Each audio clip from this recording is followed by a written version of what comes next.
श्रीकान्तो मातुलो यस्य जननी सर्वमङ्गला जनकः शङ्करो देवः तं वन्दे कुञ्चराननम्। या देवी स्तूयते नित्यं विबुधैर्वेदपारगैः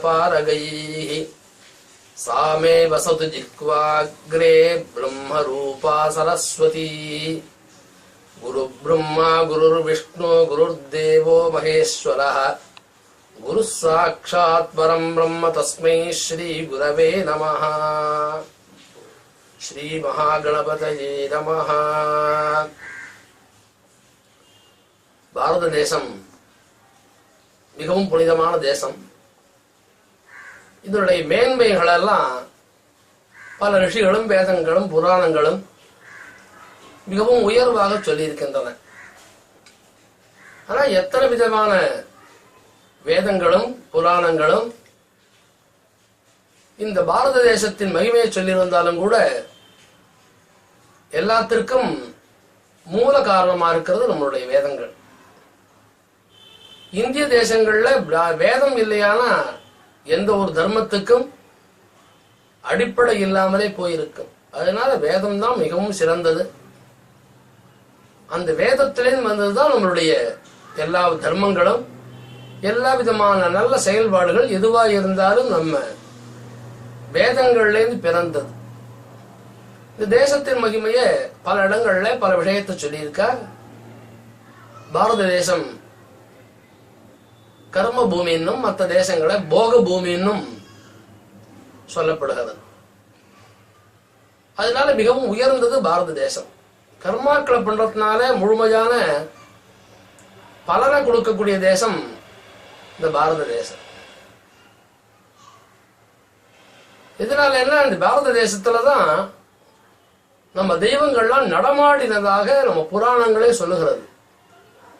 ராமனாகவும் கிருஷ்ணனாகவும் பல அவதாரங்களாகவும் இந்திய தேசத்தை வளர்ந்து ஒரு நெறிமுறை ஏற்படுத்தி எல்லாருக்கும் தர்மத்துக்கு வழிகாமிச்சு தெய்வங்களே நடந்து எல்லாத்துக்கும் தர்மங்களுக்கெல்லாம் பெரிய வழிகாட்டியாக இருந்திருக்கிறது. நாராயணர் மாத்திரம் இல்ல, பரமேஸ்வரனும் மதுரையில விறகு வித்தார், புட்டுக்கு மனுஷு வந்தார்.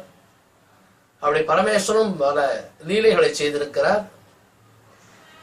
அதற்கு மேல ரிஷிகள்லாம் நிறைய இருந்திருக்கா இந்த பாரத தேசத்துல. முருகனும் இந்த பூமியில தான் தாரகாசுரன் முதலான அத்தனை அசுராலை வதம் பண்ணினது, சூரபத்மன் வதம். இப்படியெல்லாம் தெய்வங்கள் நிறைய நடமாடின புண்ணிய பூமி. மகான்கள் நிறைய இந்த பூமியில தோன்றி இருக்கிறார்கள். எல்லா தேசங்களிலும் கூட இந்தியாவை போல மலையும் நதிகளும் எல்லாம் இருந்தா கூட இங்க எல்லாம் தெய்வீகமாக பார்க்கப்படுகிறது. கங்கா நதி, காவேரி, யமுனை, கோதாவரி, சரஸ்வதி, இப்படி எல்லாம் எல்லா தேசங்கள்லயும் காவேரிகளை போல நதிகள் இருக்கும். ஆனா தெய்வத்தன்மையோடு அதெல்லாம் பார்க்கப்படுவதில்லை. அதற்கு ஒரு புராணம், தாமிரபரணி மகாத்மியம்னு அந்த நதியை பத்தி ஒரு மகாத்மியம், காவேரியின் மகிமை.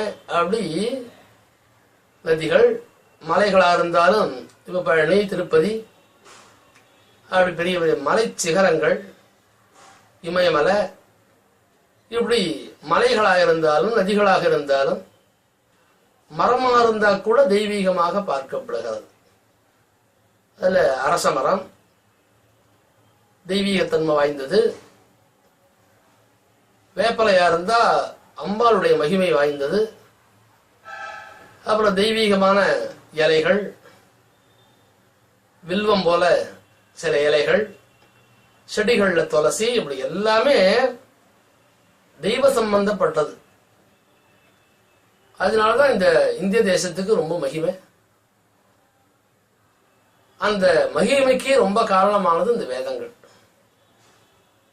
அந்த வேதங்களை பத்தி தான் நம்ம தொடர்ந்து இதே நிகழ்ச்சியில பார்த்து கொண்டிருக்க போகிறோம். நாளைக்கு பார்ப்போம்.